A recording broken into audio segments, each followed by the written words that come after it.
Aloha everybody, welcome back to Fire in the Minds of Men. Hope everybody's doing well during this whole COVID, whatever it is. I've been having some interesting thoughts lately, and I just kind of wanted to share them with you guys, maybe for my thought of the day, see what you guys think. I've been reading a lot about like fungus, and I've actually been doing some experiments, just trying to grow different fungus under different levels of magnets. One particular experiment is using rare earth neodymium magnets at different levels. I guess it would be different magnetic fields in placing the jars, like if you think about inoculating a jar of rye berries with a certain strain of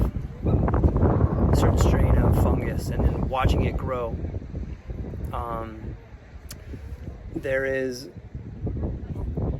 surprisingly, in my opinion, sort of a Goldilocks zone. If you use too much, at least the north pole of the magnet, if you push it too far, if you know, too big of a N52 magnet, it's gonna not necessarily stunt the growth, but definitely keep it from being maximized.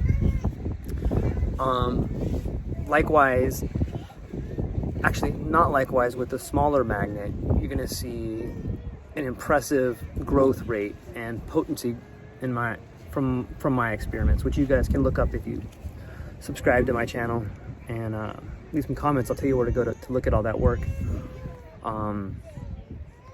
Another interesting point that I found is that the hyphae and the way the fungus grows, it grows out in, like, if you think of like the very root of a tree and how like all the little spines and legs go out into the ground and search for water, and they kind of create their own little network. And that's a key word, because I think it looks a lot like a neural network.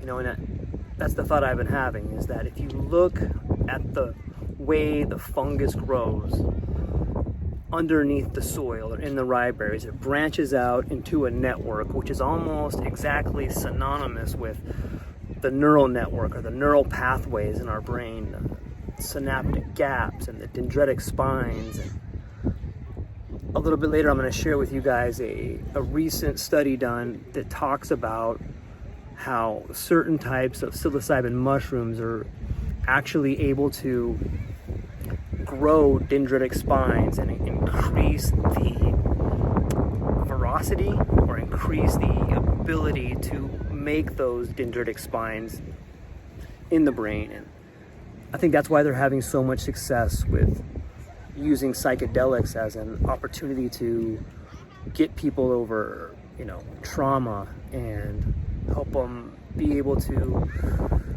create new neural pathways when they have a stroke, or they can move their legs or their feet again. So that's the thought of the day for you guys to think about, is it as above, so below?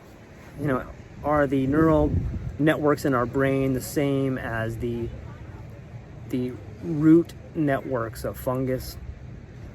And I'll go a little deeper into that a little later. I think there's a lot more interesting things to explore there, but just for now, think about that as a teaser for the next video.